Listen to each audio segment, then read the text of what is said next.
And welcome to the Amstel Gold Race, Holland's only classic. This the 40th edition, based in Maastricht and over a distance of 254.6 kilometres. Round 5 and the last round of the World Cup Series before we go into the big tours. And Freddie Rodriguez, the champion of the United States, in this move here on the left of our picture. George Hincapie in this group as well, Phil, on the right-hand side there. Karsten Kroon is the Rabobank rider. It's not necessarily the right combination, I don't think, at the moment, because for the Rabobank boys, they will certainly be betting everything on Michael Boogerd, already a winner of this race a couple of years ago. Hincapie in here, Ortenzi, Paolo Paolini, Petito, Roberto Petito, Andre Schmiel. It's amazing to see Schmiel in an early move like this. Karsten Kroon is the rider from Rabobank, and Kessler, the last member there, is the member in here for Team Telecom. And Paolo Bettini was here, by the way, but he crashed out of it. This breakaway started off after 60 kilometres today, some 13 of them getting it together. They've had a maximum lead of 8 minutes, but it's beginning to come down now. But it's nice to see George Hincapie still in the thick of the action here. Different role for George today, Paul, as winner of Ghent Wevelgem, but of course his man, Lance Armstrong, is still in the main field, but riding this, his only classic of the year so far. Well, for Georgie Hincapie, you can't let a man like Hincapie get into a breakaway like this on this kind of a course, because he's the kind of man who could win, which is why we didn't see him ride last week, Liège-Bastogne-Liège. They've saved him to bring him back to be competitive here. And you can see Rabobank are not too happy with the situation, having only Karsten Kroon in the first group, Phil, because they're putting the hammer down. There at the back of the group is the Dutch national champion, rides for Mercury Viatel this year, and that is Leon van Bon, about 5 or 6 from the rear. Well, this is the most interesting classic race. People always believe that Holland is a flat country. Nothing could be further from the truth down this corner. 1 minute 54 from the leaders back to the main field. But this is the up and down area which we call Little Switzerland in this part of Holland. Very tough, great area for cycle racing and for cycle touring. And not surprisingly, that the Rabobanks are going to stir up trouble today, because they always feel this race is their property. At the front here is Andre Schmiel of Lotto, trying to accelerate, get a bit more impetus into this leading group of riders, and he seems to actually split 1 or 2 men off the back. You can see once again the weather not great in this part of Europe at the start of the season, and in fact at the start of the race this morning, because of that foot and mouth disease which is raging throughout Europe, all of the team cars were disinfected, as well as the riders' wheels as well, Phil. Yes, and in fact, it's really only a 9th-hour decision to say this race could go on at all, but at least it's known and recognised as being important as part of Holland's sporting heritage these days.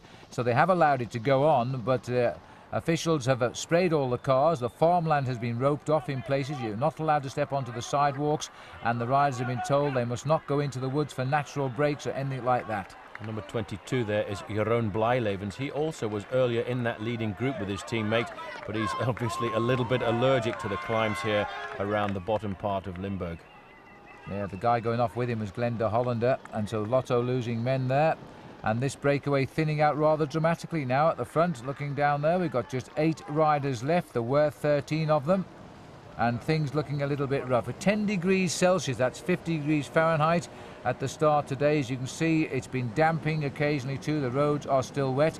There is Andre Schmiel, and a man perhaps not suited entirely to this classic, but he's certainly a man for the classic races. Karsten Kroon, the Rabobank rider on the far side, was a man that was made famous to us last year by wearing the King of the Mountains jersey in the Giro d'Italia for an awful long time. In fact, he had a very bad injury and kept riding because he had such a large advantage in that King of the Mountains competition. A very courageous rider. Moving forward, the team manager there of Faso Bortolo coming up to give Ortenzi a little chatting to at the moment, because they are in a reasonably good situation with Francesco Casagrande in the main field behind.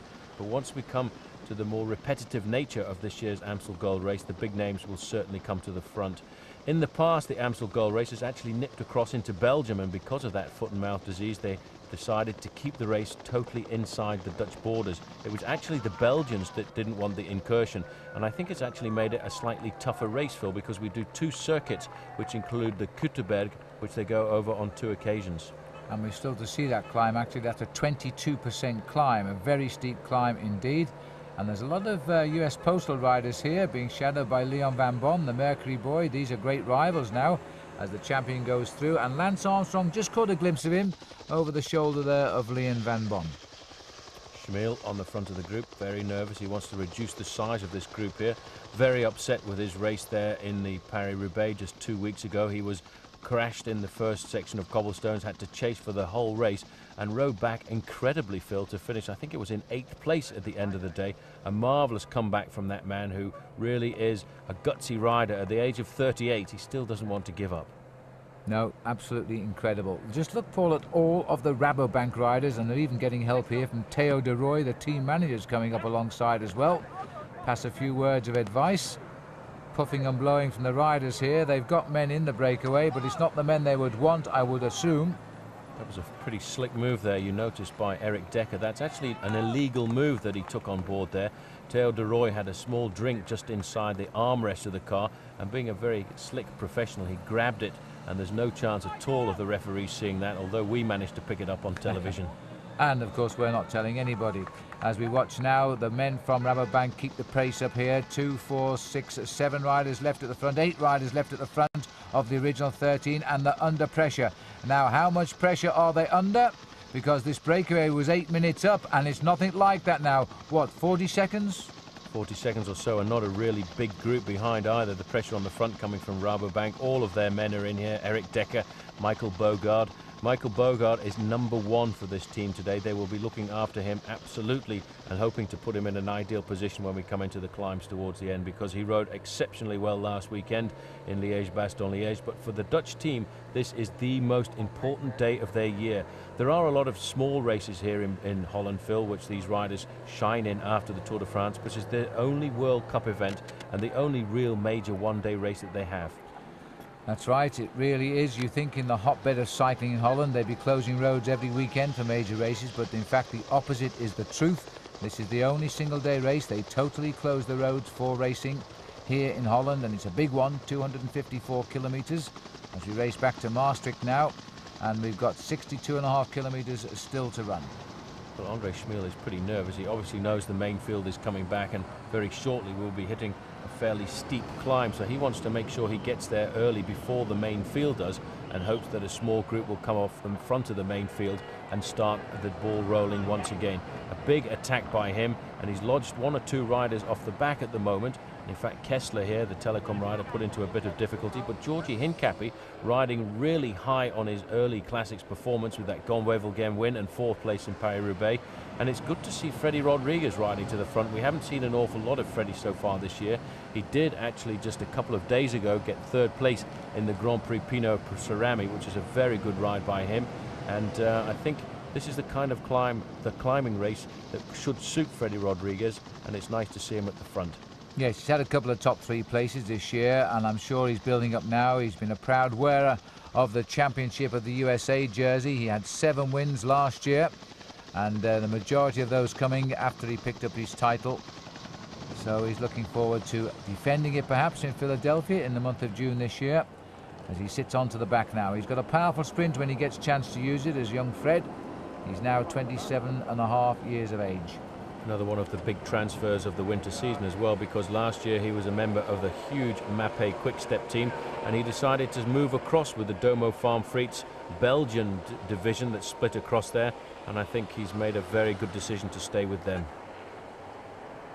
So Fred Rodriguez sitting on the back, looking quite cool and collected. He'd been in the breakaway a long time today. This break settling in after 60 kilometres, 38 miles. And now we're heading up to inside 60 to go, so they've had a long day in the saddle out front, thinned down rather drastically over the last few miles, and there's still some tough climbs to come, to say the least, as we run down back towards the finish in Maastricht. And again, typical of Holland, these very narrow roads here right down by the Belgian borders, and not just the Belgian borders but the German borders as well, as this breakaway stays out of sight, but the chase is very, very definitely on. And I think Fred is hanging off the back here, knowing that the catch is inevitable now. Well, these roads are actually not too bad at all, but when the Amstel Gold Race does come through a lot of the towns here in Holland, they are very dangerous indeed, because there's a lot of road furniture, as they call it nowadays, circular roundabouts and move and directional islands to try and direct the traffic, but it makes it very difficult for the bike riders. This is the Bemellerberg, it's only 4.5%, but Hincapie's at the front there trying to dislodge 1 or 2 riders, and the only thing these guys are doing right now, Phil, is actually delaying the catch because it's certain to happen quite shortly. Big George there, possibly thinking of taking Fred's jersey off him in Philadelphia in June as the national champion. George has won that title as well, of course. He's won that title and been disqualified as well. Absolutely. It was unbelievable, the scenario that day when he was awarded the jersey, and it was only at the press conference he was told that he wasn't the legal wearer because he'd been disqualified after the judges had taken into account a complaint that he was paced back into the race after a late puncture. Which he was, never disputed, but the fact was it was a little bit late to tell him perhaps. 8 riders then still survive down there. Amongst them is Carsten Kroon. I think he's the only Rabobank rider left in this breakaway now. Fred Rodriguez, Paulini is still down there, and Ortenzi, and certainly George Hincapie. Kessler is the man from Telecom setting the pace. And another little climb here, and spring just about bursting, but we're just on into May now, just tickling May, and the weather here is still very unseasonal-like. I think you're right about Freddie Rodriguez. He certainly seems to be very often at the back of that group there. The big work here on the same climb now still being done by the Rabobank riders. They're obviously trying to pull it all back together because they're banking everything, I think, today on one card, and that's a card of Michael Boogerd. Coming to the back, there's the gap. The first time we've had an official check at 55 seconds, so a little bit more than I thought. It looked closer than that. Huge crowds, of course, Holland, but many of the spectators have not been allowed to get to their favourite vantage points because of the restriction of movement in the countryside in Holland because of the foot and mouth disease, this disease which runs through the hoofed animals in Britain, and it's been reported over here as well, so they're taking no chances. A quick glimpse at the back of the group there. I saw the man Fernando Escartin looking quite good on the far side there. Gianluca Bortolami, the winner of the Tour of Flanders, somewhat surprise winner of the Tour of Flanders, but since then he rode quite well in Paris-Roubaix and hoping to ride a little higher in the standings today with the possibility of regaining the lead in the World Cup. But he's going to have to come up against this very strong armada. There are 6 riders from Rabobank here at the front of the main field. The 6th one there you can see in a red jersey is Markus Zberg, the champion of Switzerland. Well, clearly the Rabobank boys not too confident in their man Carsten Kroon up there because they're emanating the chase. Carsten has never won a bike race, but he certainly distinguished himself last year in the Giro d'Italia because he was an early leader in 3 competitions there, the Intergiro, the Points and King of the Mountains leader. And so he's obviously got good form as well. Well, they will be happy in the fact, Phil, that they do have at least one man represented in the lead group. They've always taken this as being their pride and joy, their performances here at the Amstel Gold Race. And in fact, their team manager, Jan Raas, won it so many times that at one time it was nicknamed the Amstel Gold Raas. Yes, absolutely right. There's Andre Smeel, a bit of a shout coming from the group here as they want more speed, more speed. They're still under pressure, but they're still trying to keep this breakaway going. They would really like now a little bit of an injection of strength from the back, but they certainly don't want everybody up there. As we look here now at Paulini sitting on the back, Smil is just in front of him, and I think it was Hincapie got to the front, was it, Paul? That's Hincapie on the front right now, leading away on the descent. It's a bit surprising, really, to see Andre Smil in a lead group like this of non-major contenders for the finish of the Amstel Gold Race, and he may well have been thinking he could surprise all the other guys. What has happened with the race being so difficult so far is we've actually reduced the size of the main field, and when we go back there you can see there are only about 45 riders left in the group, but the big advantage must go over to Rabobank because they've got a lot of men there. These beautiful Dutch country lanes here as we course through them, and they rise and kick a little bit, and then the steep ones as well. Whoops, up straight through the back comes Kessler. He hasn't been left behind as he makes sure he's staying in the group. There's still one missing, but they've sent away the service car, which to me means the race is now closing in fast. Well, these riders now are approaching the very repetitive nature of the climbs to come in the southern part of Holland here, just outside of Maastricht. And Georgie Hincapie is still looking absolutely magnificent. He's still got the form that took him to that victory at Gont-Wevelgem. 56.4 kilometers to go to the finishing line, and that should take them around about an hour and 15, an hour and 20 minutes. They're going through the area here where the feeding station should have been, And I think that is probably an unofficial feeding station, because a lot of these teams have a lot of friends and supporters in this part of the world, and they nip out to these small towns and try and slip up a warm cup of tea, especially on days like this. So this little select group, they've dropped one rider now, and the one rider they've lost is Karsten Kroon we were talking about. So the Rabobank will get really into top gear when they realise they've got nobody up here now. The gap is less than 30 seconds. Big crowds in the towns and little villages surrounding Holland here. And a beautiful clean country it is too. Sun is just peeping through after a chilly start this morning. George Hincapie, used to being in the leading groups in the classics now, had a wonderful build-up to this event, especially with his win in Gent-Wevelgem and the remarkable fourth place he had for a second time in Paris-Roubaix. These riders looking a bit nervous now, Filke, insistently looking over their shoulders behind to see what movements are happening, and they know once that yellow car gets sent forward, they know that they're pretty close to getting caught, because the judges and the referees try to keep the gap between the leading group of riders and the main field as clean as possible. This is the main field, and certainly they will be put under pressure now by Rabobank because of the fact that Karsten Kroon has been dropped from the leading group, and that will not be a situation they will be too happy with at all. But it will be good as we look at the back of the group here. This is another rider from Team Coast. Team Coast is one of the new teams on the block here. Fernando Escartin a little bit further forward there. Team Coast is a team that's looking for selection, and selection should come in around about 10 days time right now, and they've actually opened up their advantage field. The Kop group, which is the Dutch word for the leading group of riders, now 102 ahead of the main field.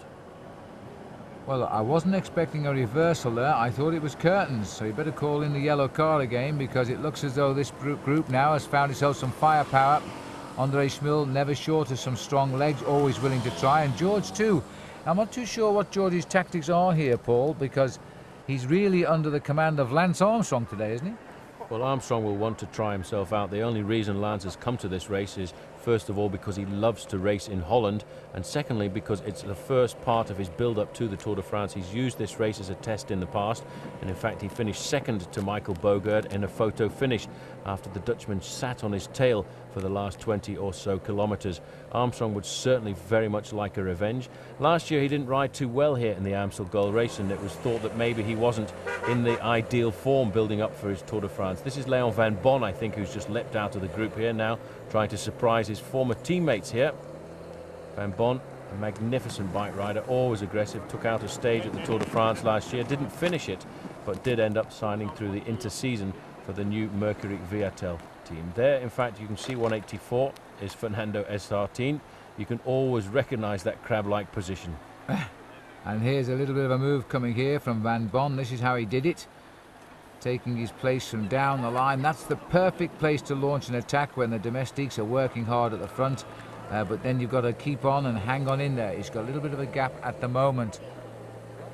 Nice to see a reaction coming from the race now. They're beginning to run down into the vital 50 kilometres to go here. This is the champion of Holland racing on home territory, and Erik Dekker has caught his tail. Well, Erik Dekker today wearing the unlucky number 13. There was one Dutchman, in fact, Jerry Kneteman, who would refuse to wear the number 13. He was so superstitious about it, but Erik Dekker doesn't seem to have worried about that today. And in fact, the rules in international cycling say that if you don't want to wear number 13, you can actually request a different number.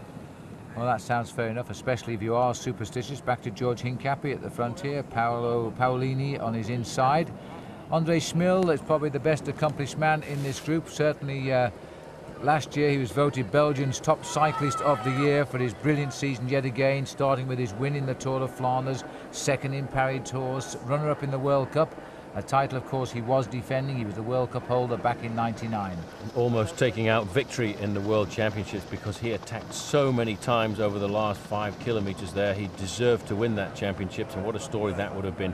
This is Motorbike 1 and Motorbike 2 on the right. You can see now Erik Dekker and Leon van Bon trying to get across there. They've been joined here by one of the riders from Lotto, and that may well be one of the riders like Mario Arts trying to get across right now. Well, we'll try and get an idea on him when we can, but he's certainly got there at the moment. And if it is, no, that's Serge Baguet, Paul, who's just latched on. And so Baguet is the rider from Lotto. They're the chasing group, but it doesn't matter anymore. It's academic. There's a few more caught up again. Now we're back in the main field here, but counter-attacks like this are surely going to shut down that breakaway. Well, these guys are hammering to get out of the front now. The Dutchmen really have the advantage, having placed Erik Dekker in the counter-attack. It's also good for Mercury Viatel to have that man Leon Van Bon in the group too. But they have a pretty hard ride to get across to the leading group of 5 right now. 51 kilometers to go to the finish, and there's still an awful lot of climbing to do. And seemingly not too many people around. They're certainly not in the countryside, because they're all more or less banned from it because of this problem with the cattle disease. So they have been told to stay in the villages as the race continues to course its way around this south corner of Holland. There's attack, counter-attack here coming from Markus Zberg. Here is Michele Bartoli trying to come out of the front of the main field too. And now we see a situation where Rabobank are on the defensive because they're pretty happy with the position of Erik Dekker off the front. Looks like Bartolami coming forward there. That in fact is Lance Armstrong in second position right now. The first time we've seen him moving to the front of the pack. Just on 50 kilometres left to go, and the American winner for the last 2 years of the Tour de France has hit the front here, giving himself a perfect workout. Nice bit of speed work, flicks his arm, calls to Gianluca Bartolami, winner so well this year of the Tour de Flanders, got himself the lead in the World Cup competition. That's gone now to Roman Weinsteins after his great ride in Paris-Roubaix. Bartolami not getting any help here. You see Rabobank are very clever in the tactics they adopt, but Michele Bartoli's not too happy about it. He's going to leap straight out of the group. This is where he gets his nickname from, Il Gatto, the cat, because he likes to pounce just at the right minute. He was trying to pounce on the back end of the motorbike there. Many of these riders try and use the television motorbike as a launch pad to attack. They try and catch the driver unawares, and then the guy is maybe in the wrong gear and tries to accelerate. He accelerates slowly with his motorbike, but the rider will get just a little bit of a pull and then catapult himself off the front of the main field. And so the riders now still counter-attacking every move here. That's Van Bon again on the front for Holland. And another Rabobank attacker coming now on the left of our picture. And this is this Boogerd who's launched an attack? Difficult to see. It looks as if it might still be Erik Dekker trying to go out of the front again on the attack. Well, he's certainly making a long one of this. He's trying desperately to get a little group working away together here now. And there's plenty of riders willing to chase down. It can't be long now before they shake this bunch up, because these attacks are going to come so fast. The problem is the riders won't. And look at the situation now. Because of the attacks, they have split this bunch up all over the highway. It's hard to call it a bunch right now. It's more like a chasing group. There are very few riders left in this Amstel Gold Race, and the fact that there aren't so many people out here today watching the race is because the organisation and the government have asked people to stay away because of this foot and mouth, and they've done a great job in actually being able to put the race on in a situation where over the last 15 days, Phil, we've heard so many rumours about whether it would or would not take place. Yes, and the public have clearly heeded the warnings, and they're doing the right thing here. And it is Erik Dekker who has come through, looks over. This is the mixing time now, when the boys are starting to get very frisky, testing quickly the weaker ones. Bartoli here looking around all over the place. Schmill goes through. They must have wiped out the breakaway. There's Fred. So we're all together now. Well, that must have been pretty rapid indeed, because the last time check we got was around about 50 seconds, but it is all completely back together right now. There's Vinokurov, little rider from Team Telecom there. An excellent ride last week for him in Liège-Bastogne-Liège. Freddie Rodriguez is there. Armstrong is there himself. It's the first chance we've really got to see Armstrong this year, although he did have an 8th place in the Semana Catalana. This is Michele Bartoli out of the front again, very aggressive. And doing the right thing. He's on the cycle path here, which of course you can't ride on the road in normal occasions. It would be illegal for a cyclist. And Bartoli attacking now on what is a slight rise. Good place to choose. Going to keep the huge effort. The yellow flag means danger because the road narrows. It's yellow for danger in Europe. And there's why. You have to breathe in deeply. And there's a bit of a scurry here now, somewhat panic, as they try to answer Bartoli's rather sharp-looking attack there.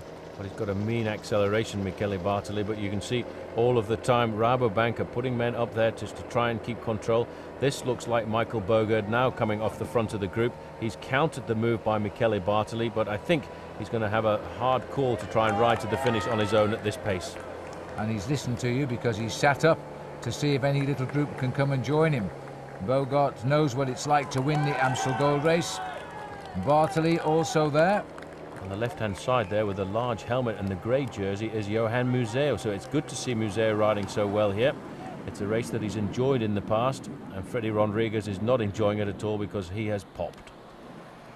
Yes, it's interesting to see Museeuw there. He didn't enjoy his ride in Liège-Bastogne-Liège, that's for sure.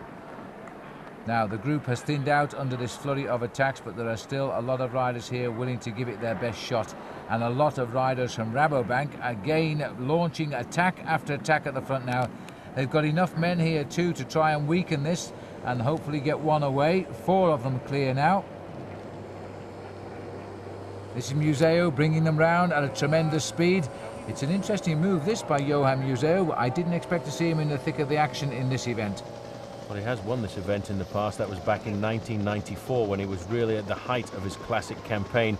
He's a man, I think, who has won nearly every one of the classics except Liège-Bastogne-Liège. He was the man of the 90s for the one-day classic seasons. And I think now, after the performance in Paris-Roubaix, he must be looking to try and get himself another one-day victory. And in fact, I'd have to look back very carefully through the years, Phil, to see if there was a year when Johan Museeuw hadn't won a one-day classic. Well, I can't help you on that, Paul, so you have to do it yourself, because I don't know. But he certainly has been a wonderful bike rider, I certainly know that.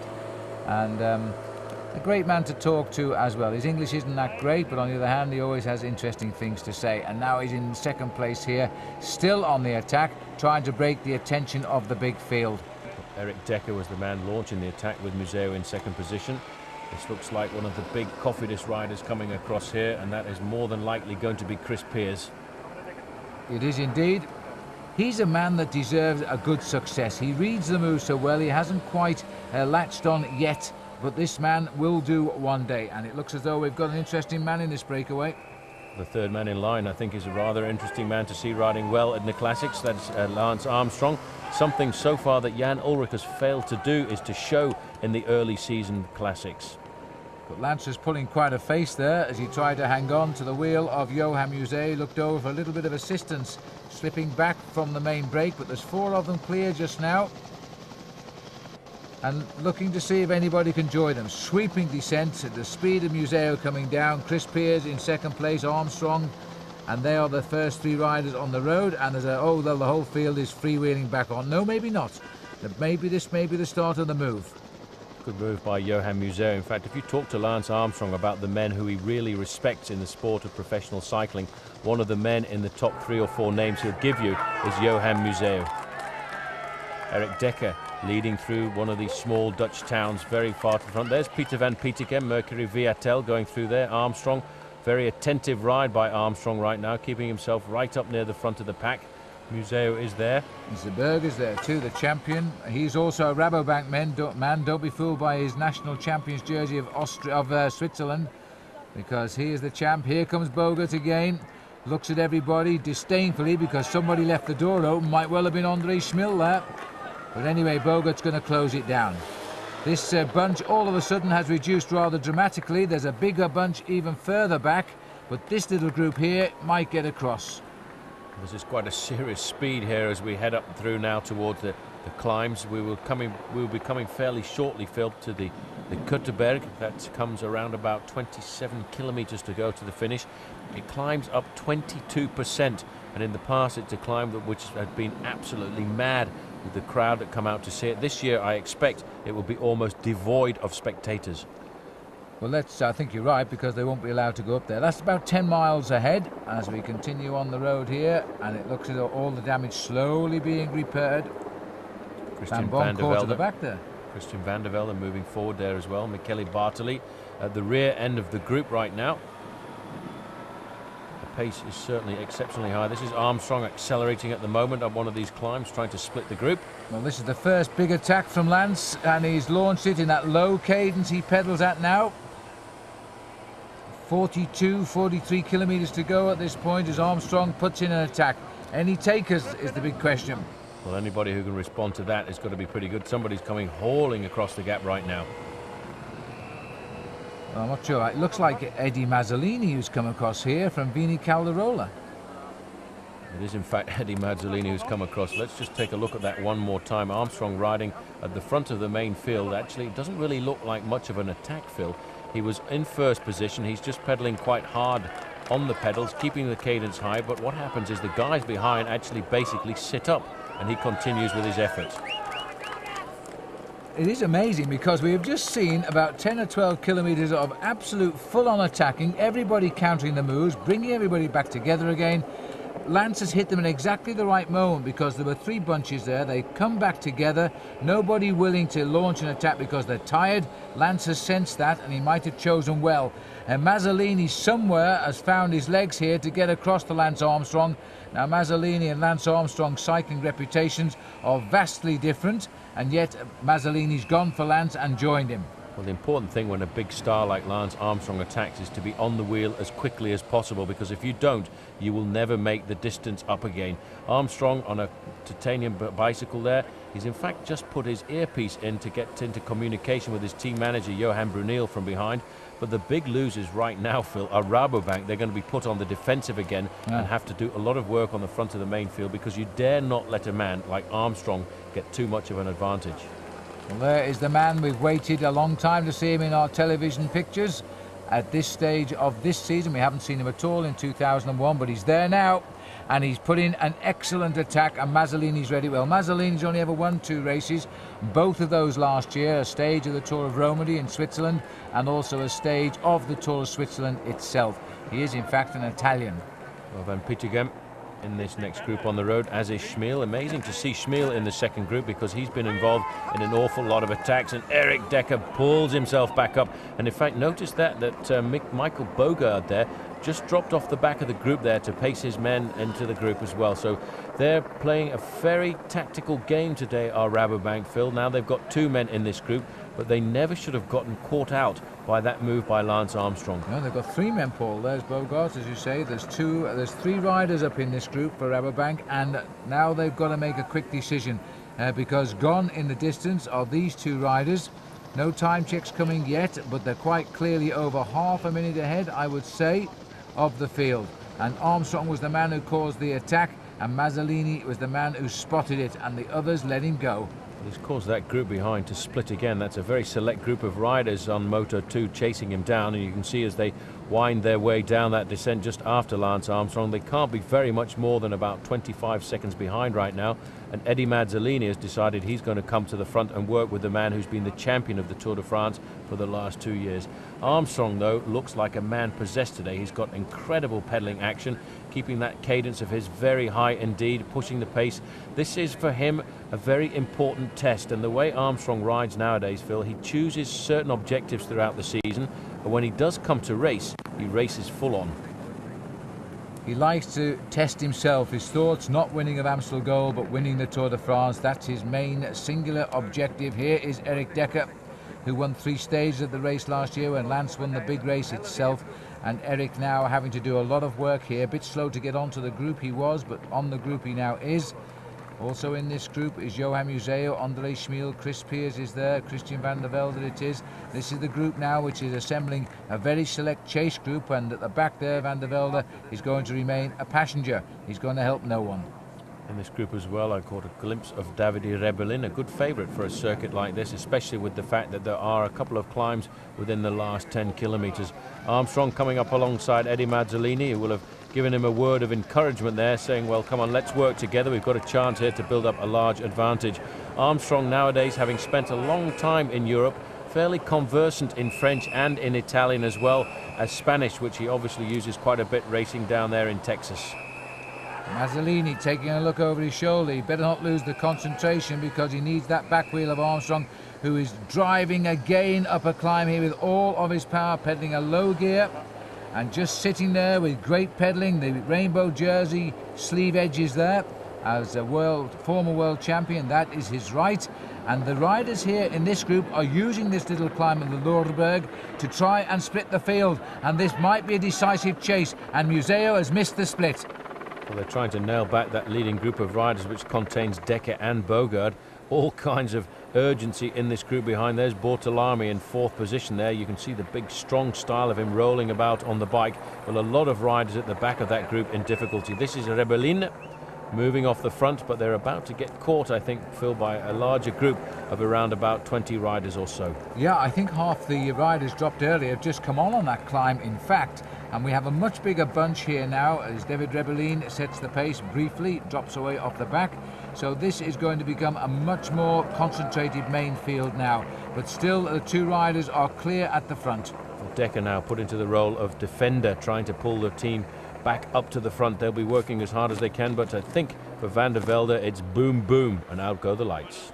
It wasn't Van der Velde actually. No, it's George Hincapie, Paul. He's done a lot of work today, let's be fair. He has set this up today. It's becoming evident now for a late attack by Armstrong. George out in front for a long way today. There's nothing left now. His job done. Time to get ready for a shower and hope that his team captain can finish it off. He is now in the breakaway with Eddy Mazzoleni, and the main field, well, what's left of the main field, showing signs of stress. An attack now by Zberg. Well, Van Bon, another rider going out of the back of this group because of the pressure on the front of the main field by the Rabobank team, and of course by Davide Rebellin in the black jersey there with the yellow sleeves. He's very much present at the front of this pack. He's waiting for a new group to go forward. In third position there, we just caught a sign there of Michael Boogerd. This is another one of the unnamed climbs in this part of the Amstel Gold Race. Armstrong absolutely flying today. Obviously, Phil, his first major rendezvous of the day, and I'd have to say for the moment it's 10 out of 10. He attacks everything with such enthusiasm. It's all part of the big plan to look for the fitness to give him the Tour de France. You remember when he won the Tour de France first time? This was the race he chose, and he was beaten to the victory by Boogerd. And now again we are seeing an attack by Rabobank once more. And this is Dekker again, isn't it? Dekker again coming off the front, trying to take the pressure off his teammates here. It's a big question to try and ride across a gap, especially when a man like Lance Armstrong is absolutely hammering at the front. He doesn't look super good today, Erik Dekker. He seems to be rolling about on the bars just a little bit. He was oh so close a couple of weeks ago to winning the Tour of Flanders. He came into the photo finish there, just a late burst. If he'd judged his sprint just a little bit better, he may well have been first over the line. But in the photo finish, the result on that day went to Gianluca Bortolami. But he's a courageous bike rider, Phil, and very much changed this season. Well, he's setting himself a time trial now, and he's still not impossible to catch the leaders. The gap is not that big just yet.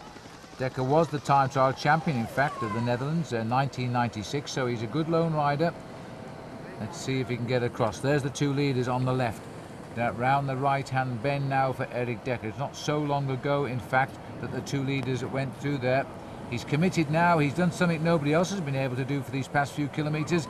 He's got away. He gave it 100% on that hill. He hurt himself, but I think that was the only way to shake the limpets in the back group. Well, he looks very low in the saddle right now, but I tell you one thing, the movement that he's coming out with are very useful. He's pushing the pace very high indeed, touching 50 kilometres an hour. He has got a pursuit, in fact, in front of him right now to try and catch these two riders. Armstrong, though, is absolutely flying. Eddy Mazzoleni's having a hard time staying with the Texan. Let's look at the face here and the concentration of Lance Armstrong here. Always seems to be riding a short frame, Lance, but he gets a lot of power through that body. And the gap we're hearing now is only 20 seconds. So, in fact, Dekker is coming up. But that looks a bit more than 20 seconds. Maybe not. It's hard to tell with our cameras here. But right round that top bend are the two leaders. Back to the main chase. And that's Michele Bartoli here. He's got himself a Rabobank police escort now, because they're slowing off the main field. They don't want to chase it now. Clearly, they wanted Dekker to make the move. It's strange that they're giving the advantage over to Dekker, because Dekker's done a lot of work in this group so far, Phil. I would have thought the man to come out of the pack should have been Michael Boogerd. He's the man who took the victory here a couple of years ago, just ahead of Lance Armstrong. He is taking a lot of risks. The last time we saw him go round one of those corners, though, I thought he was going to cook it, because he really went round there at full speed, hardly touching the brakes at all. His position right now does not look brilliant at all, but it seems to be working for him. Ooh. He's 24 seconds behind the Cop group, the leading group of riders, which is Armstrong and Mazzoleni, and it would be more interesting, I think, to see just how far behind the main field were. And here they are up ahead, a little bit more than we thought, but he is absolutely flying. You've got an idea from the camera work there just how fast Dekker is going. And the back of the field now, it looks as though Bartoli is getting a bit upset with the escort of Rabobank. He's trying to shake something out of this chase group. They've got to do it fairly quickly. We're somewhere in the region of 25 miles still to go to the finish in Maastricht. Dekker has taken flight. There are two leaders up the road, and Bartoli will sense now they've got to reshape this race, otherwise it's going to run away. Well, he's absolutely torching it right now. He's giving it everything he's got. He will be able to see roughly where these two riders are because of the fact that the helicopter covering the race television will also be over the front of these two leaders, so he can judge his effort, and he will know this course absolutely perfectly.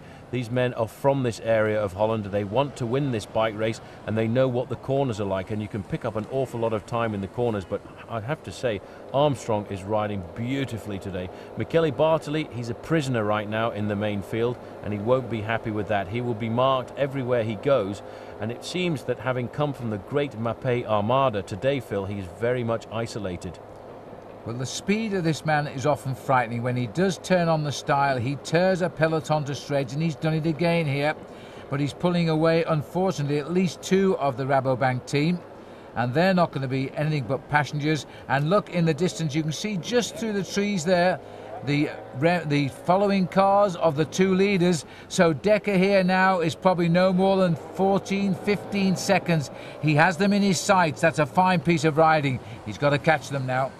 Well, Mazzoleni takes up the chase on the front of the main field, and there's a nasty little corner here. This part of Holland is all raced on small roads. They're very tricky roads as well. As they go round this corner, you've got to be alert going round these corners. Armstrong in second place, and there's the distance between them. That will be good news for Erik Dekker. He's doing a storming ride here, Phil, actually getting across, and he can't be very much more than 15 seconds in arrears now. No. He could do with a couple more corners, and he just might make it. He's inspired. He's out of the saddle as soon as he's out of the bend now. And if you look up the road, you can see them, and so can Erik. Erik is now feeling confident. Just in front of that policeman, we've got the two leaders.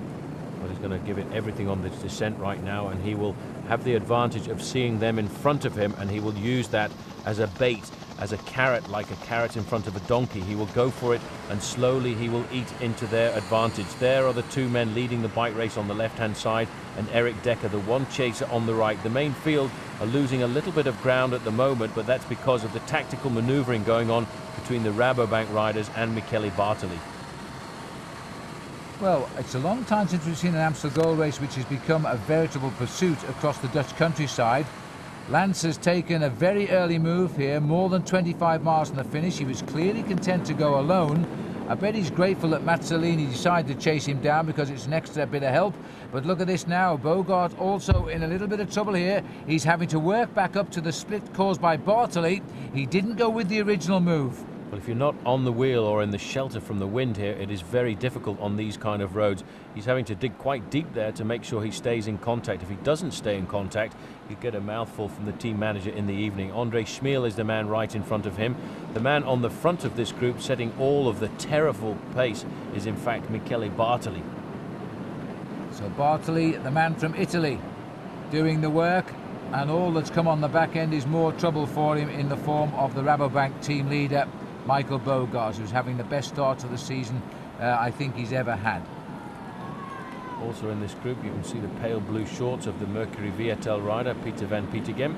After a good start to the season, he in fact had a lot of bad luck and was put on a course of antibiotics before his two favourite races, Tour of Flanders. Oh, what's happening here? Well, where has Schmiel gone? He completely misread the corner. He must have been distracted. I will try and have a look at that again, because he came off that bend and made no attempt to go round the corner. He had to have been distracted. What was he doing? Well, and here comes the chase group now. Wait for it. Look at this. Well, that's a crazy thing to happen there. I can't understand for the life of me what happened to Andre Schmiel there. I think you're right. He was a little bit distracted, not paying attention. A very fast corner came up on him. And watch it again here. He just seems to go straight on into the corner. A bit of panic there. The other two guys almost followed him. He jumped off the machine and stayed upright. Pretty impressive result there. But this then, the peloton comes round the corner. One of the Mercatoni Una riders takes to the paving and leave him struggling in the centre. Well, it's all action today in the Amstel Gold, and now on the horizon we've gone back up to Dekker, and during that little bit of distraction, Dekker has continued to make inroads. What would that be, Paul? 12 to 15 seconds, absolute tops. Not very much more than that. He's doing a great ride right now. He's being pushed on by, I suppose, with all of the hopes of Holland on his shoulders right now, because although Lance Armstrong is very popular here in Holland, he is also not a Dutchman, and they would certainly want to have a Dutchman win. This is Escartine at the back, crabbing it all over the machine of his, trying to stay in contact. We very rarely see Fernando Escartine in a classic at this time of the year, but because of the fact that he's on the new team coast, he's being brought up here to ride the Amstel Gold Race. Schmiel doesn't seem to have any problems at all there in his red Lotto jersey, but he is now at the back of the third group on the road. Puffing and blowing a bit and rather kicking himself because he's been dispatched from the leaders to this group, and that was a very bad mistake by André Schmiel. His best ever finish in the Amstel Gold is a few years ago now. He finished 6th, and as you know, he's been a great classic winner as well. Tour of Flanders, Paris-Roubaix, and he holds the fastest classic record, by the way, for a victory, highest average speed in Paris Tours. He's a great bike rider, very courageous, and a fantastic performance by him a couple of weeks ago. And this man today is putting in his performance. 2nd in the Tour of Flanders just 2 weeks ago, and now looking at riding onto the tail of Lance Armstrong. Now, if he hooks up forces with Armstrong, this could be very serious for all the other contenders, because Armstrong, in my opinion, is absolutely flying today. And if Dekker can get across the gap, as you see him going round that corner at 31 kilometers to go, he's not taking any prisoners at all, and shortly he will be on the tail of Armstrong. We will have 2 very strong men at the front, with the aid of Eddy Mazzoleni, who I would think seems to be the weakest of the 3. So just under 20 miles to go. Peter van Petegem here, number 107. He's got himself into the chase group. The Mercury Viatel boys will be happy about that. The champion of Italy, Bartoli, still continues to drive on, searching for another win after he started the season so well in Het Volk with a surprise sprint victory in that from the leading bunch. But although he works hard, he is not clicking like he has done in the past yet. Michael Boogerd on the back. He won't contribute at all to the pacemaking here, because he'll be quite happy with the situation. He will expect number 41 there, Michele Bartoli, to do the majority of the work to try and pull this race back together. He's got a great position, Michael Boogerd, on his machine there, very comfortable. He looks at ease on his machine, even though a few moments ago he was in serious difficulty. A little bit of cloud creeping in now, but there's no rain forecast today. The temperature is very pleasant here in Holland, as Erik Dekker is about to turn up the temperature to make it very hot for the 2 riders up front. He is finally closing the gap. This has been a real tough chase for him, and he appears to have been flying over the road, so it just tells you how quick Lance Armstrong is going at the front. And I think I'm right in saying Lance Armstrong, because Mazzoleni doesn't seem that willing or able to do long turns with Lance at the front. Well, it's been a very long chase here for this man, and he still hasn't nailed down the last few yards, and he won't give up at all until he gets right into the slipstream of the 2 leaders. Armstrong will now know that Erik Dekker is about to make the junction, and we'll see just exactly what Dekker does when he gets there. I would think he'll sit on the back for 100 meters or so and try and catch a breather.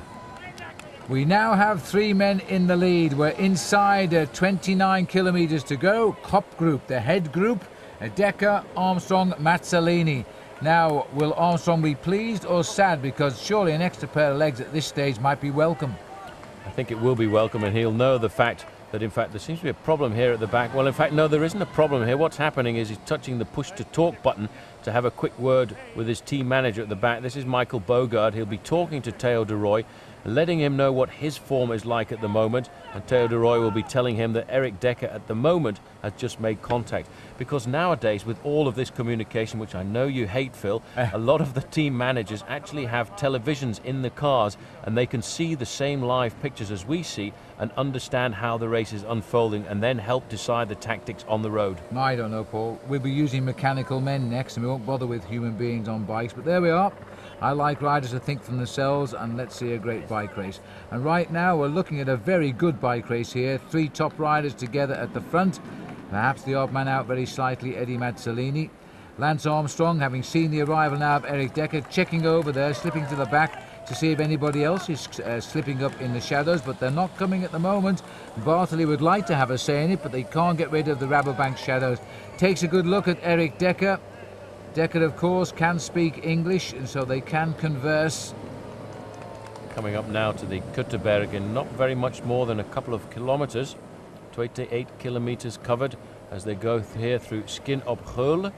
And Erik Dekker Took a bit of a breather, but I think now he will be quite content to work with Armstrong. This 6-man chasing group at the back has 2 riders from Rabobank, and I think Michele Bartoli has decided to turn off the pressure just a little bit. The larger rider right in front of him is Johan Museeuw, and just swinging off the front for Mercury Viatel, in fact, is Petegem.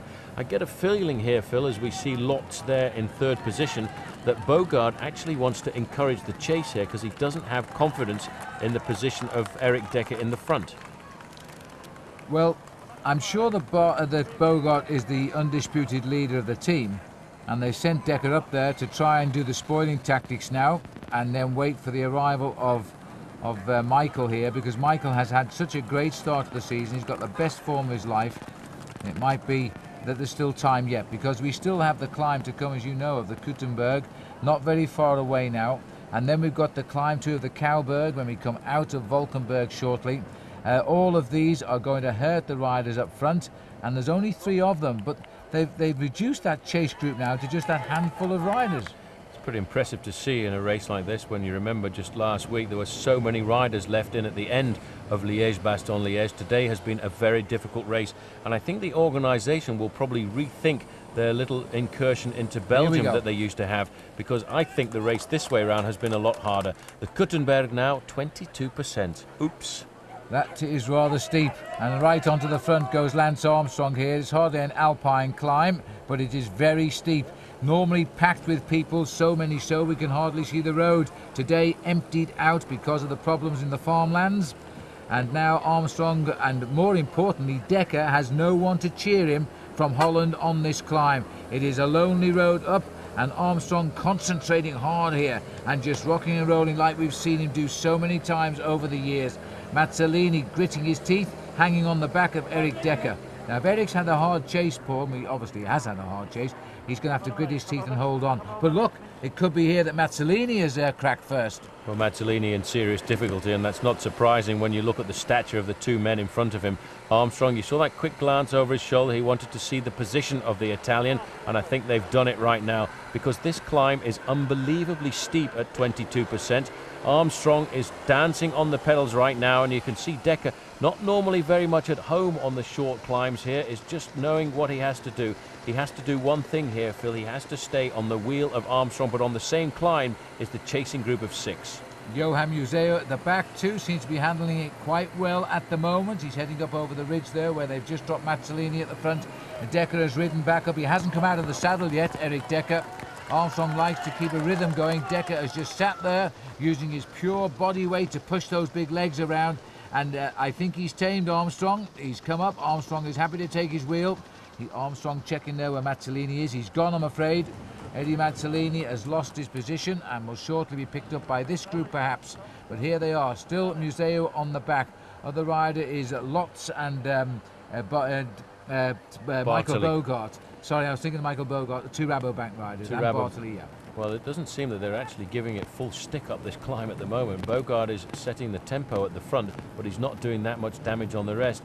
Looking at the man at the back here, Johan Museeuw, the funny thing is, Phil, he hasn't had a victory since Paris-Roubaix of last year, but he is still in the chance for the win here today with some of the top riders in the world. And when you think of all his body's been through with the accidents he's been submitted to, it is quite remarkable to see him looking so competitive. Such a shrewd operator is Museeuw. He's got the strength, and when he hasn't got the strength, he's got the brain. And at the moment, it's Bartoli who's in a bit of trouble here as Van Petegem drives over the top with Michael Boogerd. Lotz is slipped a little bit at the back with Museeuw and Michael Bartoli. Now they're coming back over the top. Yes, I think they are. They're going to be 5 again very shortly. These are the 2 leaders now, and betwixt both we have Eddy Mazzoleni. Well, that climb didn't really seem to make Erik Dekker suffer too much, and immediately they got over the summit. He was very prepared to share the pacemaking with Lance Armstrong. And you see how he's riding over to the left-hand side of the road there and forcing Armstrong to shelter on the left. This is Davide Rebellin coming forward here. We've got Chris Piers, Markus Zberg going through there as well, and this is the remnants of the rest of the group. This is indeed the remnants of the rest of the group, and it looks like Christian van der Velde having a little good time there in the group. And is that Wilfried Peters gone through as well? And Scotty Sunderland riding for the new crack team from the Northern Territories.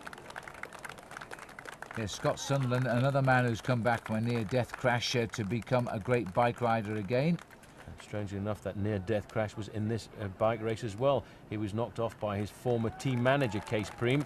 And in fact, I think he won his court case against Case Priem this year for damages in that crash when he insinuated that Case Priem was driving dangerously, and the court agreed with him on this occasion.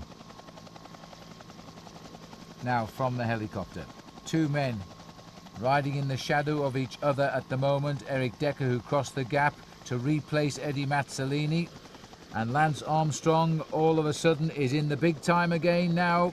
He has showed us he has done everything right so far this season in his preparation for the Tour de France, because after this race is over, I think we'll see him disappear for a few weeks while he goes off and has a look at the roots of the Tour de France. Well, this is a race that has smiled on Tour de France winners before, as well as we get the confirmation of the Kop group to the Achtervolkers at 1:06, the leading group to the chasing group. In fact, Bjarne Riis, the former winner of the Tour de France, took a victory here in the Amstel Gold Race as well. And if I cast my mind back to the 90s, in fact, Miguel Indurain always used to come up to this race as well in the beginning of his preparation for the Tour de France. And it's always been a tough race. I've watched this race for many. In fact, my first race I saw, Paul, was 1968 in the Amstel Gold. And of course, in those days, it was the definite territory of Jan Roos, the brilliant Dutch sprinter, who kept on winning this race. But now we're seeing a much more active race at the front, and this is the group which is chasing now. Museeuw having a well-earned drink, and he's taking it from his mate Peter van Petegem, who's on the new Mercury Viatel team for the United States. They desperately need a good result right now. They've been getting so much bad luck, but they've got their man in here today. This actually is a very good ride for van Petegem, because this is a tough course for him. Well, he had a good start to the season, really, by taking out Brussels-Kern just after the Het Volk race in March. But then when he went through, Phil, to the 3 days of Le Panne, he caught a bronchial infection, and that's the worst possible time to do it before you go in to the following rally of classics: Tour of Flanders, Ghent-Wevelgem, Paris-Roubaix, the classics where really Peter van Petegem is much more at home. But it's good to see that he seems to have bounced back from that, and I'm sure that later in the season he will come up with a few more good wins for Mercury Viatel. Armstrong there, you see, just looking over his shoulder. The great thing about the Amstel Gold Races, on these open roads and open fields, you can look back and just guess what your advantage is over the main field. And for Armstrong right now, it is over the 1 minute mark. And that'll do nicely, but it's not a lot, you know, if things go wrong, so you've got to keep pushing on, hoping for bigger gains. Dekker here content because he knows he's got the Rabobank boys, Lotz in that chasing group, along with his team captain Boogerd. So if it all goes wrong up here for him, he's hoping Boogerd will finish it off. And Lance knows all about Boogerd because he was beaten by him a couple of years ago in this race. These guys need to watch out right now, their tactics, because having a man like Johan Museeuw along for the ride is a very dangerous thing to do, because Museeuw is the master tactician when it comes to the classics. The oldest rider in the group here at the moment. He knows what his chances are, and he will know just exactly how to put himself into the right position to outwit the young foxes like Michael Boogerd. And this is Moto 3, our cameraman catching up with the tail of what will be the third bunch on the road now. Andre Schmil sitting at the back. As we join this little group here, one of the riders from Deutsche Telekom, Wilfried Peters, is here, and I think Christian van der Velde is in there too. Well, he'll be very interested on the performance of this man at the front, and I tell you what, it looks as if Erik Dekker's starting to suffer a little bit now, Phil, as we go through 24 kilometres to go to the finish. He keeps shaking his legs just to get the lactic acid out of them and keep them supple, while at the back of the group, no work being done at all by Michael Boogerd, and I wonder what the team discussions are in the team car of Theo de Rooij just now. Well, I don't really know how to deal with this now, because Dekker seems to be the man on form, and he's reached Armstrong. It's a question of how good Armstrong is. And again, they're fighting their way back through into this lead group. There's about 4 or 5 riders just hitched up here now. This is beginning to look a little bit different again. Another Rabobank rider recovering there. Rabobank having an excellent ride here with the number of riders they've got in. They've got one man in the breakaway situation and a great reserve here in this group as well, because Michael Boogerd is certainly going to be in with a chance of taking out victory. This is the third group on the road at the moment, being led by Andre Schmil after that pretty dramatic exit from the road he took about 20 kilometers ago. Wilfried Peters, the big animator of Paris-Roubaix, going through there. Gianluca Bortolami, the winner of Tour of Flanders. Martin Den Bakker. Looks like Rolf Sorensen going through for the new CSC online team. Christian van der Velde moving through there right now. And Fernando Escartin. Pretty amazing to see him riding so close to the front. And there's Scotty Sunderland. That's a great ride by Scott. I'm glad to see him up here. He's totally recovered now. I was with him at the start of the year in Australia and unable to take part in the event. He was really looking forward to the Australian National Championships. Developed all the flu symptoms just before and couldn't get to the start. That was really sad because until then things have been going rather good. Anyway, back up with two other men where things are going rather good at the moment. As Lance Armstrong willing to take the race through, Dekker jumps on his back wheel. These two working extremely well together. Now, wouldn't it be ironic if we get down to the finish again with Armstrong having to contend with another Rabobank rider, as he did 2 years ago in the case of Michael Boogerd? Well, let's hope if that is the situation, we don't have the situation of Boogerd Armstrong of a couple of years ago, when in fact Boogerd just sat on Armstrong for the last 10 kilometers or so and just beat him in the photo finish. I think Armstrong will be thinking about that very closely over the next few kilometers, where in this group, Phil, it seems as if the impetus has gone out now, and obviously the order from Rabobank is to sit on, to not chase down Erik Dekker, because at the moment they do have a 50-50 chance of winning. But the way Armstrong is riding, I would think the advantage is certainly going over to the Texan, because his pedalling action right now at 23 kilometers to the finish is absolutely fantastic. So Dekker, and he has been a powerhouse today, because we saw him working unselfishly to break up that big field early on. We saw him come back across the leaders, we saw him attack off the front, and now here he is up with the thick end of the race again with Lance. But I caught a glimpse there of Lance's face, Paul, and it didn't look a happy one to me. He looks now as though he's feeling the pace. Well, it's always very difficult. This will be the longest race I think that he's taken part in so far this year. When he gets to the finish, he will have covered over 250 kilometers. Most of his training and most of his racing has been up to around about 200 kilometers, and it's always the extra hour on the end in the one-day classics that make it very difficult. You can see Dekker's face now is a lot more concentrated. He's taking a lot more attention of the way he's riding, and you can see Armstrong there. In fact, on his down tube of his machine there, he actually has the old down tube gear lever. And one or two people have asked me, why does Armstrong do this? Well, it's all really a question of weight. He feels that the STI levers that he's got on the bars there are just a little bit too heavy. He's riding a titanium frame, so why have an extra 200 or 300 grams on the handlebars? This group is swelling here, and Zberg is tagged onto the back now. Another Rabobank man has joined in here with the front runners. Big cheers for certainly for Dekker as the leaders come through, but Armstrong also very popular. And this is Theo de Roy, the team manager of Rabobank, having a little word there with Boogerd, and in fact continuing the conversation. He's going up to talk to Zberg as well. Well, a lot of chatting is going to come over the next few moments here, because Theo de Roy once again is putting his team into a very strong tactical position. They have now got 4 riders in this chasing group.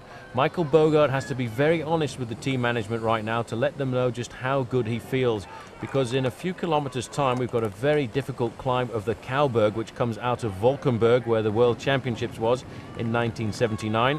And if Michael Boogerd is good, he stands a good chance of leaping out of the pack. But they're going to have to do something pretty special, Phil, to catch these two guys, because Armstrong is obviously committed right now to riding as hard as he can, and he's got a man with him who has always been pretty straight as a Dutchman. He's one of those guys who is very prepared to share the pacemaking at the front, and neither of them for the moment has taken up the second position of trying to use the other rider's energy.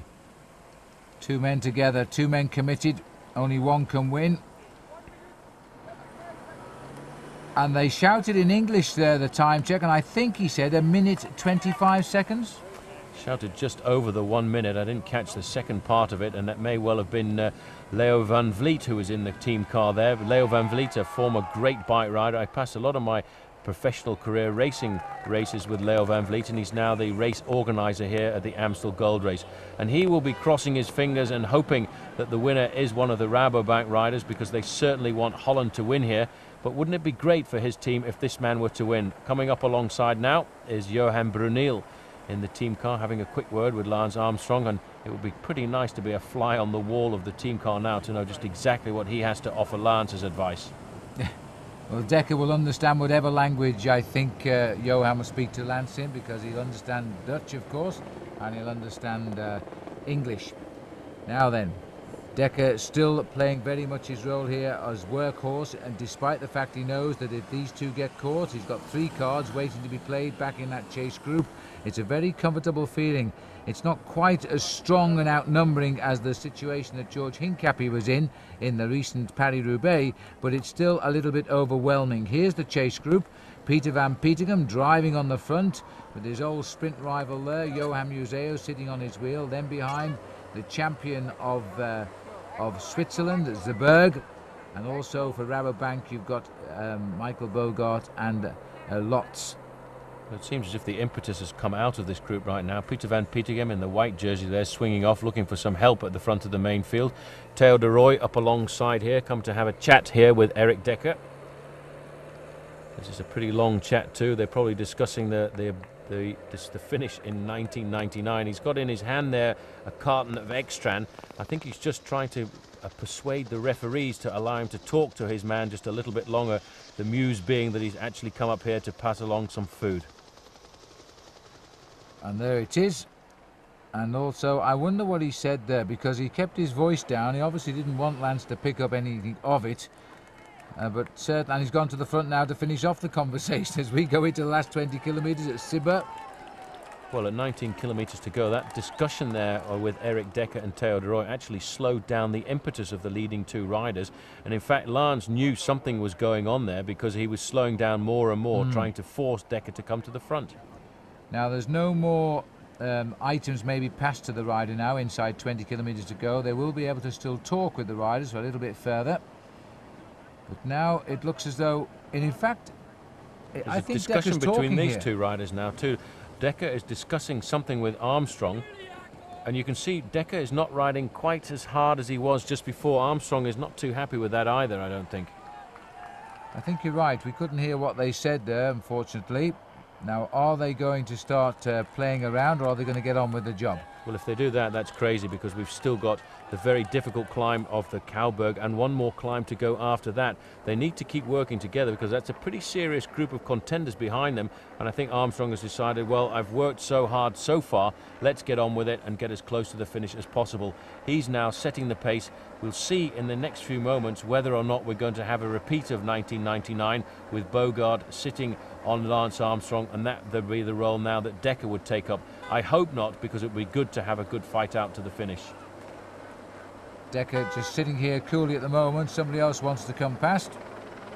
Now, is this Theo de Rooij coming up again? No, we're not going to find out. We've gone back to Moto 3 here. So there's been a split again in the chase group. Although this is the chase group.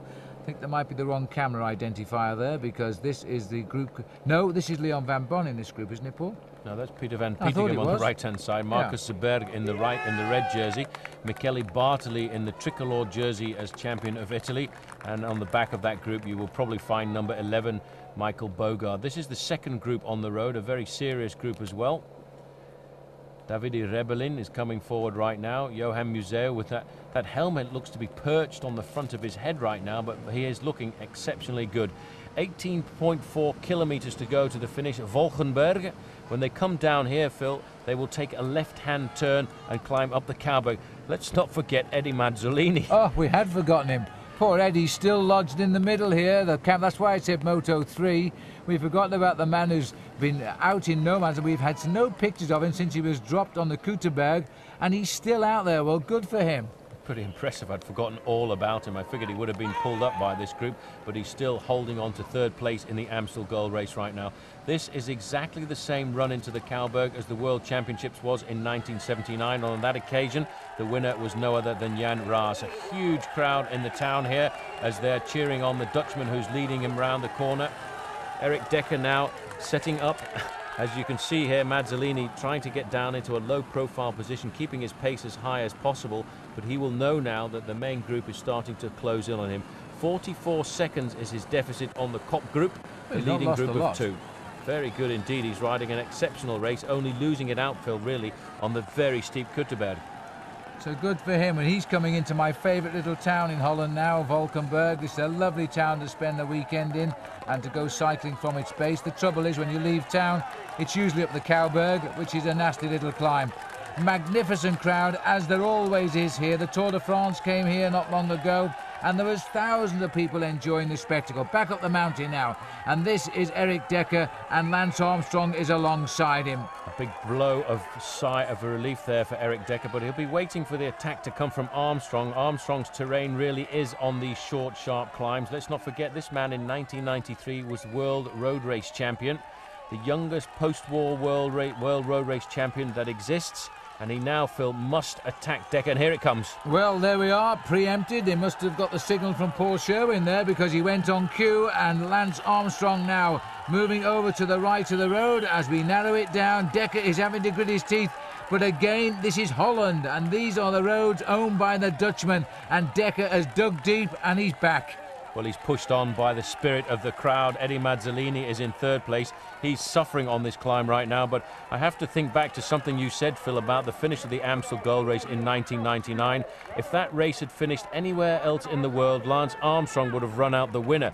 But it was the spirit of the Dutch people that pushed Dekker just a couple of centimetres ahead of Armstrong in the finish. Yes, I agree entirely. Now, this man here, as we've forgotten about him, we rather hope he stays out and stays in third place. He's done a great ride off the cameras.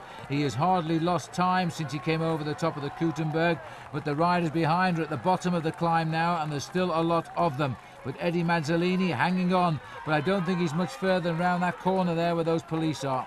Well, Lotz there has cracked from Rabobank. The acceleration on the front now coming from Peter van Petegem on the front there for Mercury. Second position is Zberg. Moving up there in third is Serge Baguet. And then in fourth position, Michael Boogerd. Now, if Boogerd has got anything in his legs right now, he needs to launch himself off the front of this group and try and integrate the front two. Again, discussions, and that didn't seem like a friendly discussion. In fact, he wants him back. This is slowing down the two riders at the front. This is not good, really, for the two front riders. Theo de Rooij coming up alongside, having a pretty serious, in-depth chat here with Erik Dekker, and he isn't too happy about that. He's telling him that Boogerd is in the group behind. And I'm not sure whether he's saying, Paul, don't work with Armstrong, let Boogerd's group come up, and he doesn't want to do it. Now they're fighting, they're arguing now. They're not too happy. I'm trying to catch a quick listen to the Flemish there, and I had a feeling Dekker said, Ik kan niet, I can't do it. I can't do it, and I think he's trying to say he doesn't want to sit on Armstrong. That is a very typical Dutch tactic, going back to the years of Rally when they were the top team on the block. They had no qualms at all about sitting on somebody and coming round at the finish to win the race. Meanwhile, in the middle of them is poor Eddy Mazzoleni. He would like them to say, yes, go forward and tell them to wait for me, I think, because it's looking as though he's in trouble. Here's Zberg, Rebellin and Boogerd. Well, hats off to Dekker if he's told his manager he's going to work anyway, because that'll be a brave man that does that. Well, I tell you what, if it's anything to do with Jan Raas and he loses this bike race, he'll lock him up in their team van afterwards and give him a real good telling off. I've heard the screams of Jan Raas outside the Rabobank team bus on many occasions when his team have lost a race that he feels that they should have won. Yes. Now, so Dekker is now living a very dangerous plank here, or walking along a very dangerous plank. And if he's chosen to work against the orders of his manager, back comes Bartoli, clearly dropped on the Cowberg as well. So he's not quite the man he was, but he's got still the old grit of a great bike rider. Well, he's a real champion when it comes to fighting back. And let's not forget, this man has fought back from a very serious accident in the Tour of Germany a couple of years ago, and many people thought he would never walk again, let alone ride a bike. His knee was smashed into about 7 pieces, wired up, and he only at the end of the year, around about 6 months later, was able to take his first pedal strokes. It's taken him a long time to come back, and I think a lot of his muscle tone has been lost since that. He's been fighting to find the form that he had before the accident. But he's still right up there amongst the best riders in the world, Bartoli, and he's in this decision again today now. But there's still 2 riders ahead with no further checks. It was around about 1:15 the last time, and Mazzoleni is somewhere in between. Berg at 15 kilometres to go. We're about 9 miles from the finish now. Now, Dekker's in second place here. Is he going to go through and help Lance Armstrong? Armstrong having a drink. Looks a little bit better, if anything, after his climb of the Cowberg. Didn't have the power to shake off Dekker. Here comes Dekker. So he's contented himself. He is going to work with Armstrong, and he doesn't care what Theo de Rooij thinks. You better win, Erik. Well, actually, looking at his face there, he looks quite angry with that little discussion he's had with his team manager. It's always easier, you know, if you're the team manager in the car discussing the tactics. I've had the situation myself on many occasions where a team manager has come and told you to accelerate or to slow down. Very often they think they're talking to robots, as you mentioned earlier. But at the end of the day, it's the heart that makes the bike rider want to race. Absolutely, and it's very hard not to follow your legs sometimes because they want to ride a race. And Dekker's been immensely strong today. Well, there it is, 1 minute 20 confirmed, and we're back to the group, and so too is Michele Bartoli on the tail. Well, Michele Bartoli won't do too much work right now. He's on the tail there of Johan Museeuw. Museeuw, a canny bike rider. He will allow the younger riders in this group now to set most of the pace making at the front, because if it all comes back together, he's probably got still a few cards up his sleeve with the thought of how to try and get round them in the finish. In front of him, Serge Baguet. Interesting to see Baguet riding so close to the front, Phil, because Baguet, a former rider of Lotto's, actually retired from the sport for a couple of years and now is on the way back. Yes, it's hard to shake it out your system, I have to say, and we both speak from experience with that. Here we go, another small climb now. This is a climb that might hurt, as Armstrong now takes second wheel on Dekker. This is the last climb of the day right now, and if Armstrong's got anything left in those legs, he's going to try and launch an attack on Dekker. But he actually doesn't look quite as fluid as he did just a little bit earlier on. The face of concentration doesn't give anything away on Armstrong at all, but he's moving up to show that he's still in the group, where in the meantime, Eddy Mazzoleni still surviving. He's at the bottom of the climb that those two riders are still on. So I estimate he is about 30 seconds ahead of the chase group, and then the difference behind the two leaders. Second time up the climb here. This is the Gulgamerberg. This is the chasing group just behind, and they are not very far behind Eddy Mazzoleni at all, maybe only around about 20 seconds as well. So Mazzoleni still caught in no man's land. This is a real stomper of a ride that he's put in this afternoon. I think Eddy is just up the road there in amongst the cars. I can't quite see him, but the police outriders are there. Sitting at the back, Michael Boogerd can claim a free ride right now with Dekker up front, but I bet he's hoping Dekker gets caught. Well, he looks good. His legs are still very supple. He's keeping the gears right down there at the moment, and he's just hoping, I'm absolutely certain, that his teammate will get caught. On the front, Davide Rebellin, as this group of riders now is on the Gulgamerberg, and is Johan Museeuw going to try and split them apart? Well, he's having a great Amstel goal race, Museeuw. He would normally be following wheels on these climbs. Instead, here he is, setting the pace. Sometimes when you're tired, Paul, that's the best thing to do if you can. Yeah, well, look at the technique there of Michele Bartoli. He was in difficulty on the last climb, and he's actually moved up to third or fourth place there, just in case there is any acceleration. And if there is, he can slip back and still hopefully stay on the tail of the group over the summit of the climb. Well, 1 minute and 20 seconds since Dekker and Armstrong stormed up the pass. These riders here now are having to do something about it. At this minute in time, they can't be gaining at all. Zberg is setting the pace. There's no poor old Michele Bartoli forced out into the front again with Rebellin on his wheel. Van Petegem is going through as well. Chris Piers is the rider sitting at the back for the Cofidis team, again representing this French team in a big classic right in the thick of the action. Well, nobody really setting up a serious pace up this climb. Davide Rebellin is going to have a little attack if he can and try and leap off the front right now. But everybody, you see, right now there's nobody actually organising the chase. But when somebody attacks, everybody responds to it. That is going to give a big advantage to the Dekker Armstrong group in front, because the pace is going up and the discussion goes on. Now, this is Theo de Roy, an ex-bike rider, and clearly it's not a friendly discussion. He's actually saying there, you can't ride with Armstrong because we've got 3 men in the group behind. We're in a tactical position to win this bike race. 10 kilometres to go. And this is the longest, hardest I've seen a team manager come up alongside and try and get his rider to stop. But Dekker is not going to go with it, I don't think. He's working through as well as argue here, and poor old Lance is taking no notice. He's just doing his job as a professional bike rider. Wondering what on earth is Theo de Roy doing here?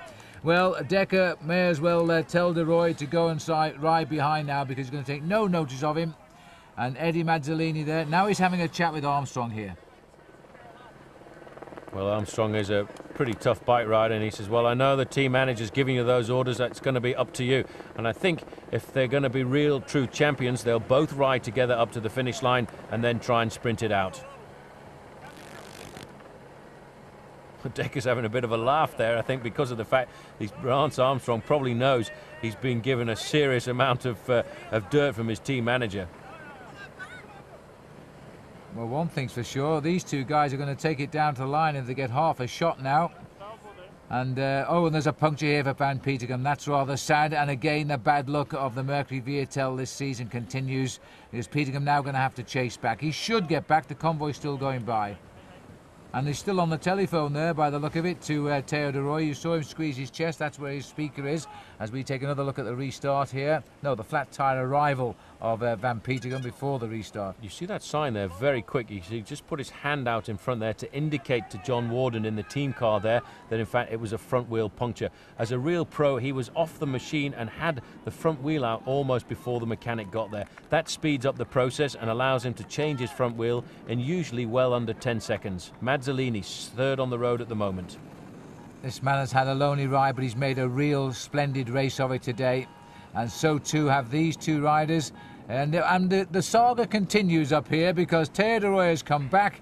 I hope that number 13 is lucky for Erik Dekker today. He's a magnificent bike rider. He's opted not to sit on Lance Armstrong, despite the fact he's got 3 men coming up behind.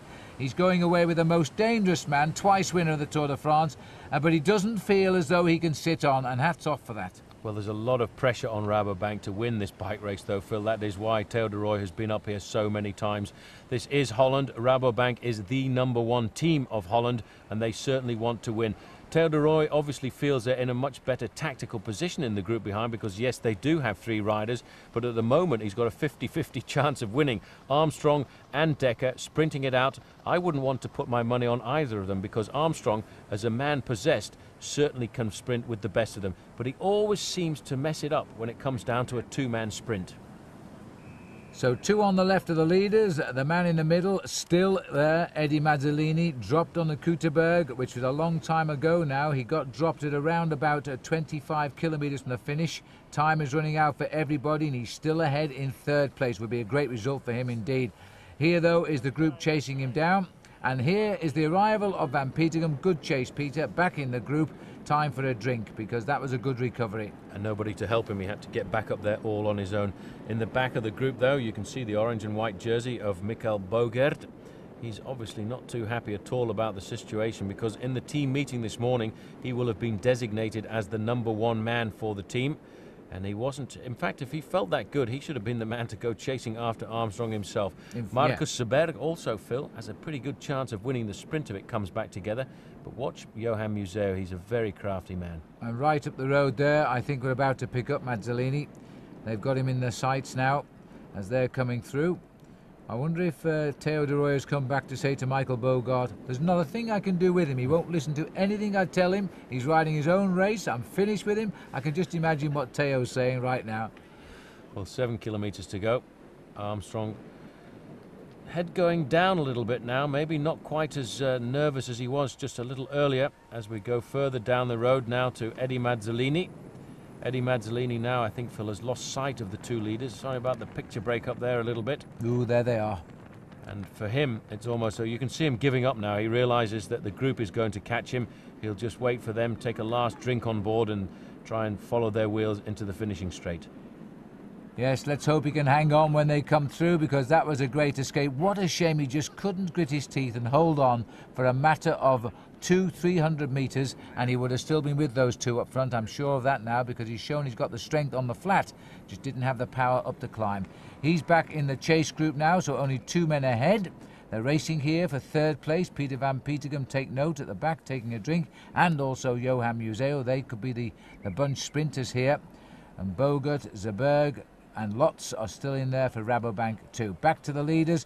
We're now on the outskirts of Maastricht here, but this is a big sprawling industrial town right down on the river in the south of Holland.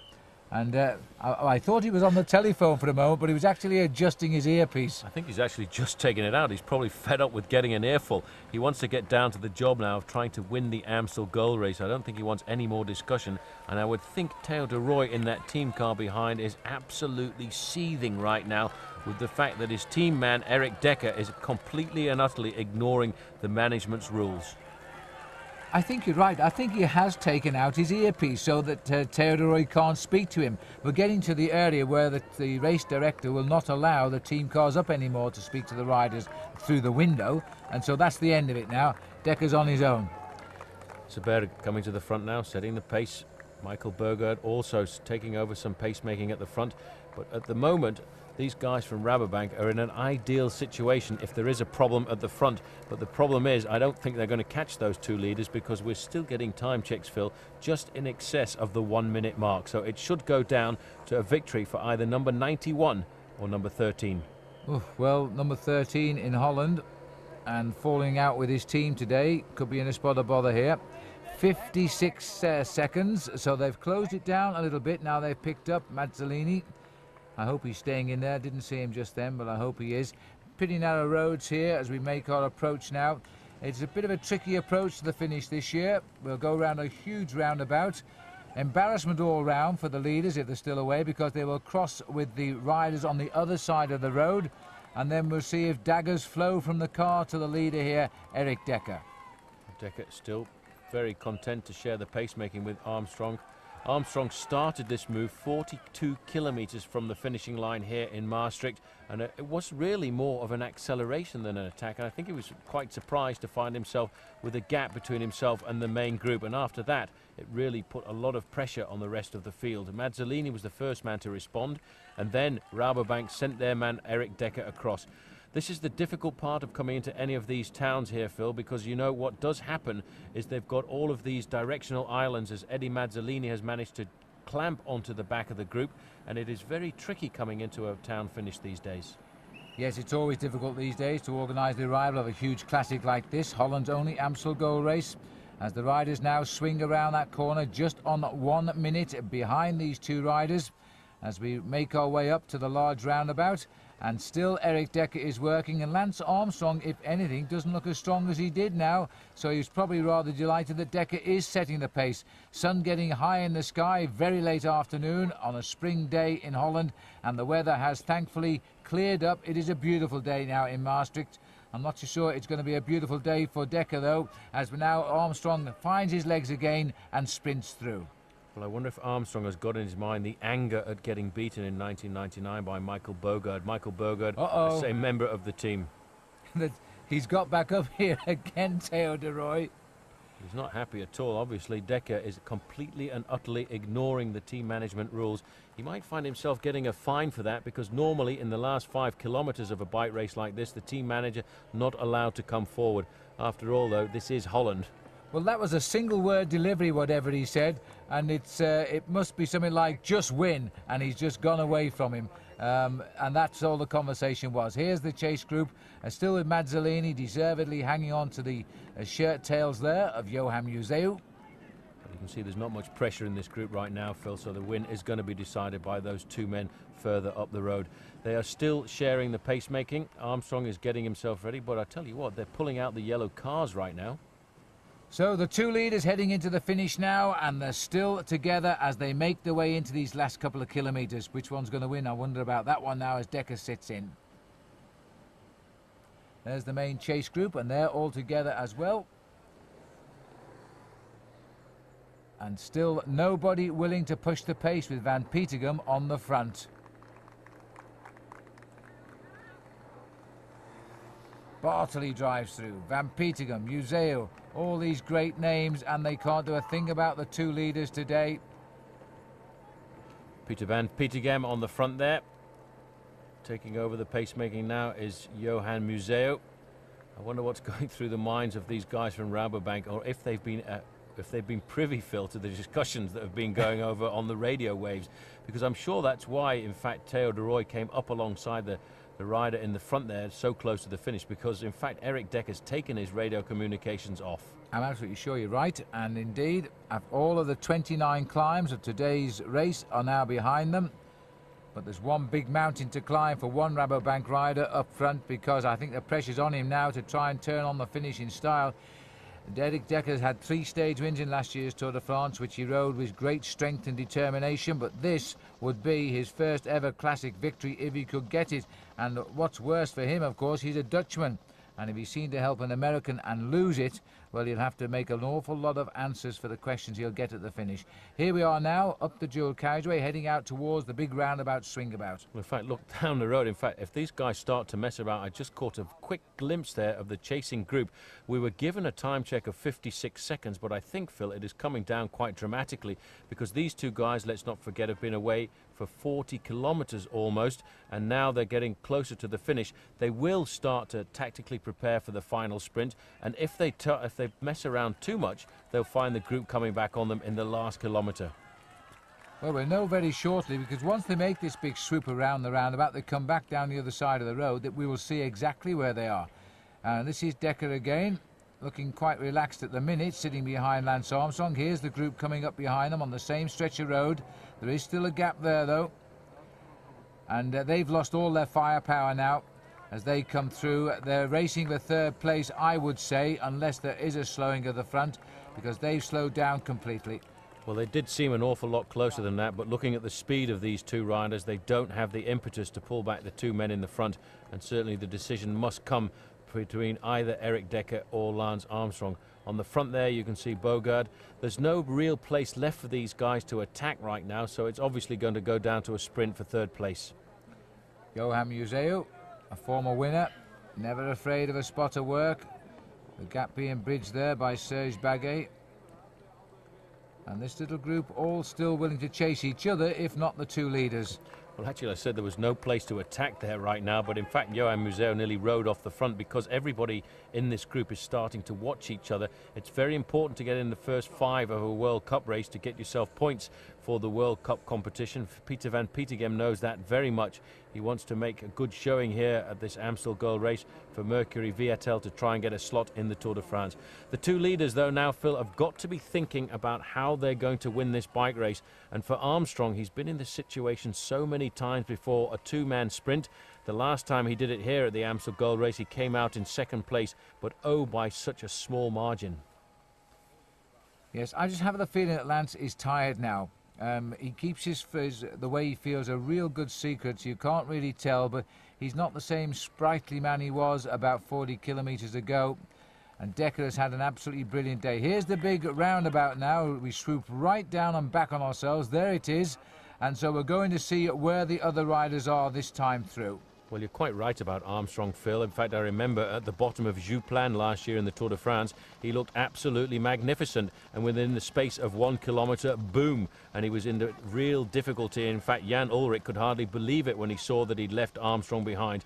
Looking down the long dual carriageway there, they have got a fairly large advantage still, and I think it's much more than they need to stay clear to the finish line.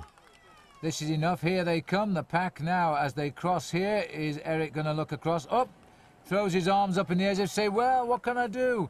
And, well, you better win, Erik, is all I can say, because you'll be in the doghouse if you don't. But Lance Armstrong might have something to say. It's almost as if Erik heard me, then he looked straight at me. Stretching his back now, getting himself ready for the big sprint at the end. Armstrong now prepared to stay in second position now. Obviously, a little bit of payback from what happened last year. Somebody's leapt off the front of the group. Well, the only jersey not here, unless is a Lotto rider, so it must be Serge Baguet who's gone. Serge Baguet, the only Lotto man in the break, is not in the group, so we must presume he's just attacked. We've gone back up to the leaders, and still these two are sharing the work. And yes, they are, Paul, it is Serge Baguet. Now, he is setting himself quite a challenge, but he's somehow just scorched away from the group as the two leaders go under 1 kilometre. 1,000 metres. Armstrong, Phil, has remained in second position right now. He's going to force Erik Dekker to lead out the sprint. But the fact is, once they get into the finishing straight, if they do start the tactical cat and mouse moves, Serge Baguet might just cause a little surprise and come up on them from the rear rather quickly.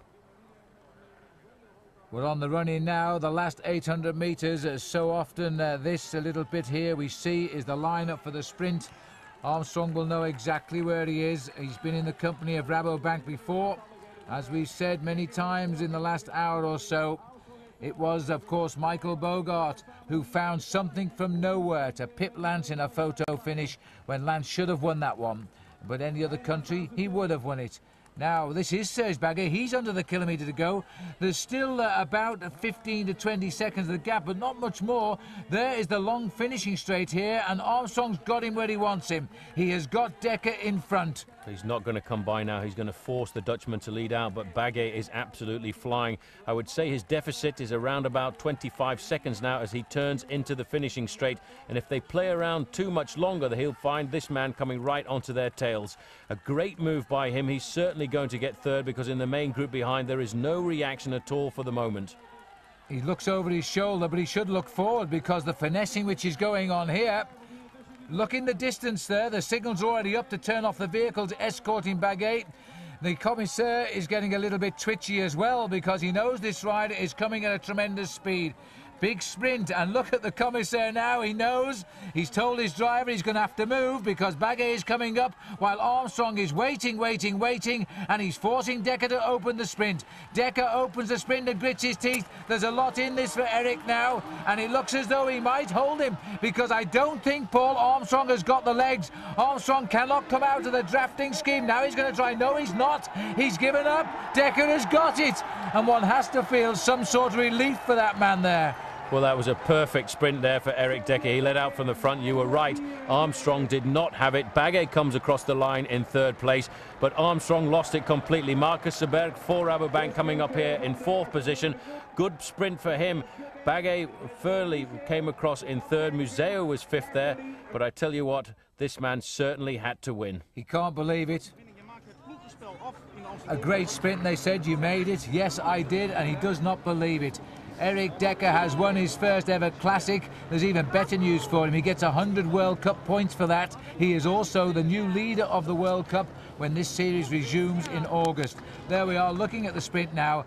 Lance Armstrong at the end of the day had given everything he had in those legs for a big test for the upcoming Tour de France, and he didn't have it left to win the day. This really was, in hindsight, Dekker's classic. He was simply brilliant, bridged all the gaps, caught the leaders, and then showed Lance how to do it in the sprint.